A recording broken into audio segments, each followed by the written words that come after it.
I want to start with some disambiguation. In this debate, I'm talking about liberalism as a moral and political philosophy that embraces two core values: individual freedom and equality. This means that liberalism, as discussed in academic context, is broader than just left-wing politics.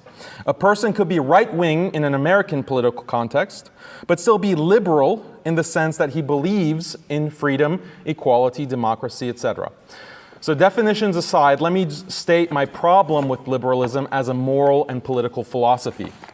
The problem with liberalism is that it fundamentally conflicts with human biology and with all traditional cultures and religions, especially Islam. Liberalism deals with this conflict through systematic oppression. Let me explain. Existing studies of human biology and psychology show that these two liberal values of freedom and equality are actually universal, and they're endorsed in all human religious and cultural systems to some extent. This includes Islam. However, in traditional cultures, freedom and equality are not the only important values. There are other values that are important. In these societies, people value specific types of relationships, like marriage, like family, like community, like a relationship with God. Countless studies have established that valuing these relationships is part and parcel of natural human psychology. It's inbuilt. The reality is there are certain things that humans naturally crave, that they naturally find moral value in, that they naturally need for their happiness.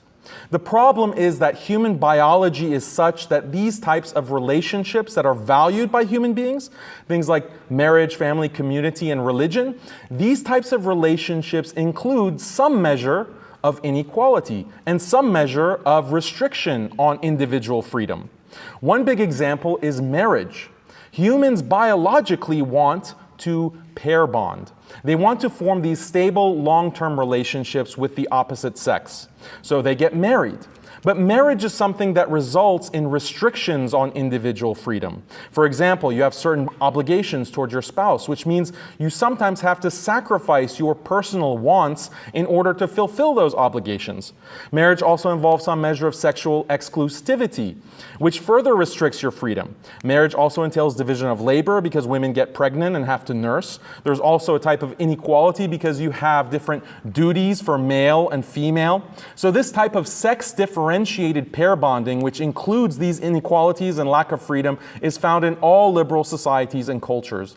Similarly, family life and maintaining relationships with parents, children, grandparents, etc., this is something people naturally value, but again, it requires restrictions on your freedom because you have duties to your parents, to your family members. You have to take care of children when they're young, and you have to take care of your parents when they're old.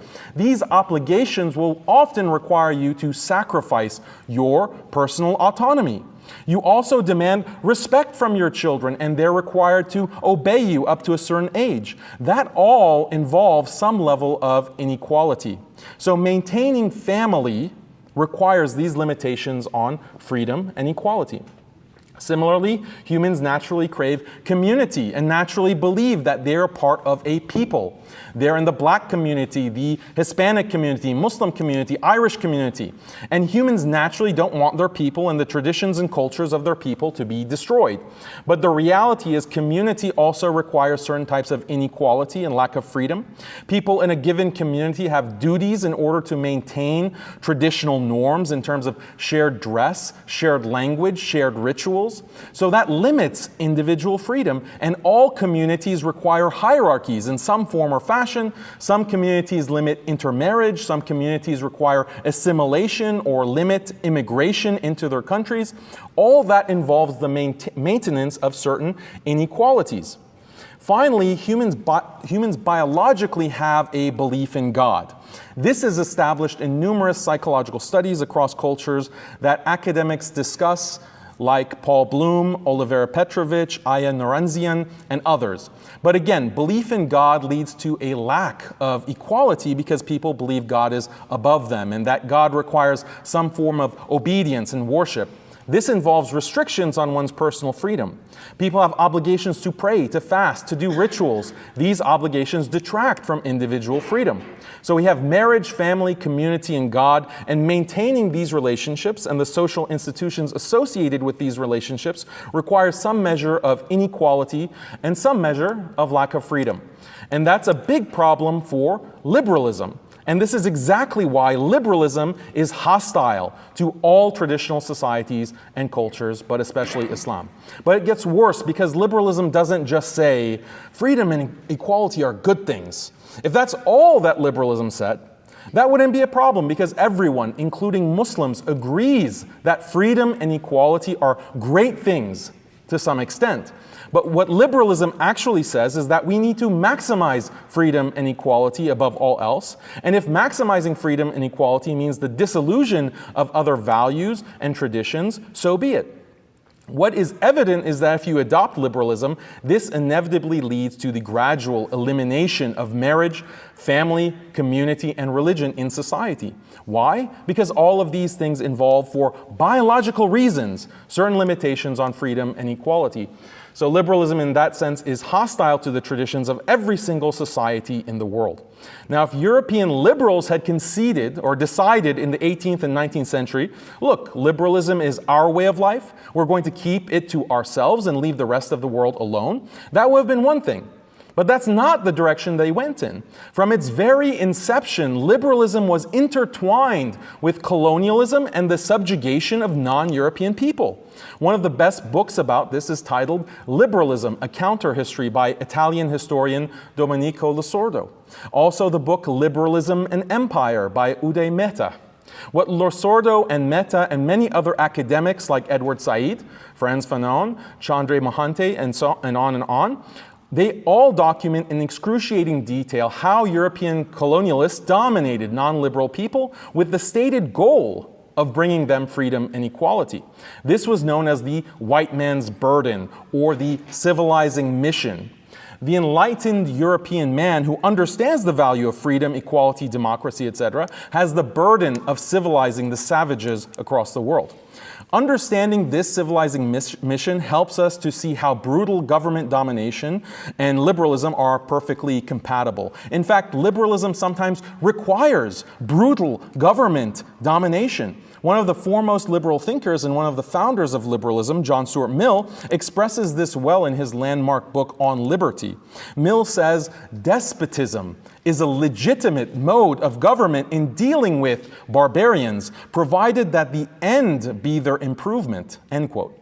In other words, the ends justify the means. Mill also says, quote, there are conditions of society in which a vigorous despotism is in itself the best mode of government for training the people in what is specifically wanting, to render them capable of a higher civilization. So you see, liberalism is such a merciful and loving philosophy. Liberals just want everyone to be happy and live in a utopia or a higher civilization, as Mill puts it. The only problem is the world is full of backwards people who don't understand the importance of maximizing freedom and equality, either because they're religious fanatics, misogynists, child abusers, homophobes, sadistic proponents of capital punishment, sadists who abuse animals with ritual slaughter, etc. In short, the world is full of people who just don't know what's good for them. So it's the job of liberals to be the saviors and bring enlightenment to the world, whether the world wants it or not.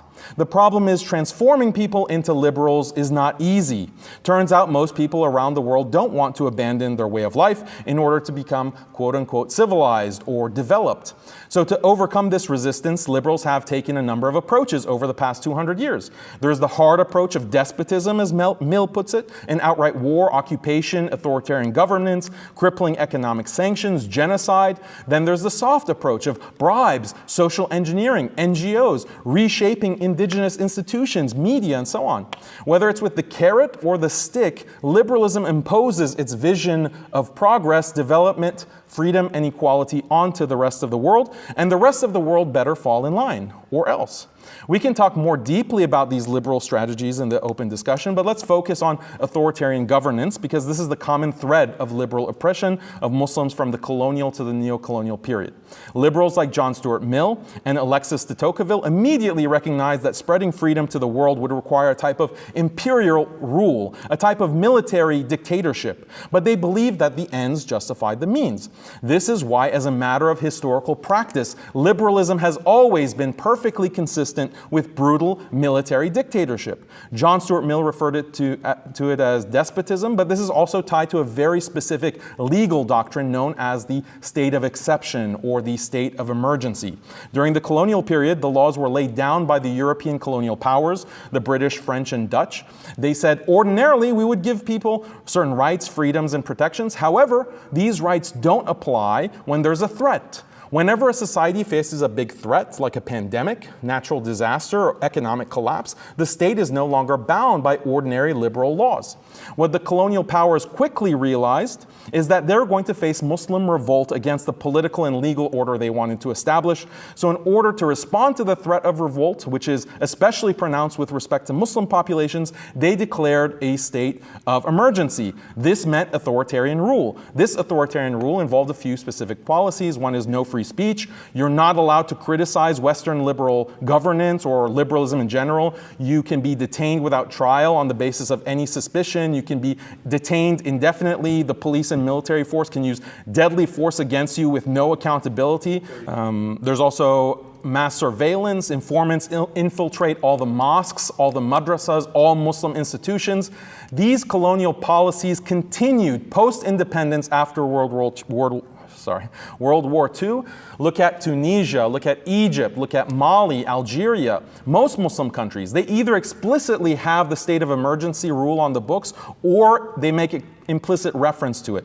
One of the things that's characteristic of these colonial and neo-colonial regimes is that there is specific systematic torture and disappearances. This is particularly famous in the Muslim world, in the Algeria occupation from 1830 to the 1960s, and also Indonesia and so forth. In the US, after 9/11, there's been a move towards the state of emergency across the world, mainly because a global state of emergency gives the US government more license for mass surveillance, torture, targeted assassinations, maintaining military occupations, etc. Virtually every country in the world with a sizable Muslim population has adopted the US's countering violent extremism policies over the past 20 years, which, as NYU's Brennan Center notes, exclusively targets religious Muslims. After World War II, there are a large number of Muslim immigrants in the West, so they also start getting targeted with state of emergency legislation. And again, we can talk about CVE programs, the PREVENT programs, which are actively used by governments today to explicitly target Muslims who espouse non-liberal religious beliefs. So sometimes people will say that disappearances, torture, surveillance, restrictions on speech, all these things are not consistent with liberalism. But that's not true. If anyone wants to preserve a traditional form of life, they're subject to these measures. And the more they want to preserve it, the more intensely these measures are applied. And so even though all peoples have suffered from this, Muslims have suffered the most. And when Muslims try to raise objections against these problems, what do they get as a response? The response is, oh, that doesn't count as real liberalism. Liberalism doesn't involve dictatorship. But in fact, the standard mode of liberal governance for Muslims dating from the late 18th century all the way to independence and beyond has been the control from liberal elites and authoritarian rule. Now people will say, no, they're not liberal, they're dictatorships because they have this authoritarian rule, but it's not correct. They are still using the same exact liberal colonial legislation to this day. But Muslims cannot convey this because the proponents of liberalism don't recognize certain fundamental facts about human biology. They don't recognize that natural human psychology is not liberal. And the only way to prevent people who have a non-liberal psychology from living according to non-liberal traditions and values is through force, through an authoritarian system that forces them to live according to liberal standards that contradict their natural biologies. This is why liberal, colonial, and post-colonial structures have been used to dominate Muslims, to discriminate against them, and in some cases kill and displace millions of Muslims, whether in Algeria, Indonesia, Mali, or India. When Muslims say anything to raise objection against liberalism, all we get in response is, you're just a bunch of terrorists, you want to oppress women, your prophet is a warlord. Can we have a mature discussion discussion about what liberalism actually is and how it impacts Muslims with reference to actual historical events rather than slogans and stereotypes.